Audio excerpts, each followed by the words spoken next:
I pozdrav svima ljudi, dobrodošli u novi današnjem kanalu i u današnjem videu radit ćemo 9 stvari koje možda niste znali o Hokageima, tako da hajde da počnemo.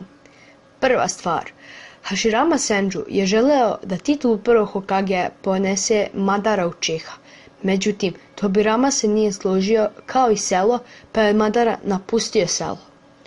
Druga stvar, Kakashi bi postao 6. Hokage da se Tsunade nije probudila iz kome, ali kasnije je postao. Treća stvar, Asuma je rekao da Shikamaru ima najbolje predpozicije da postane Hokage, ali da on neće biti Hokage jer je previše lenj. Orochimaru je bio veliki kandidat za 4. Hokagea, ali zbog manjka ljubavi prema selu Hiruzen ga nije proglasio njegovim naslednikom. Peta stvar, od svih Hokagea jedino Minato nije proglasio zvanično svog naslednika. Šesta stvar, Tobirama je jedini Hokage koji nije prikazan sa Hokage kapom.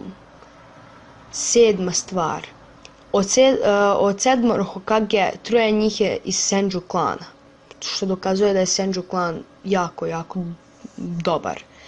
Osma stvar, Hiruzen Sarutobi jedini koji je Hokage koji je učestvovao u sva 4 Shinobi svetska rata. Wow.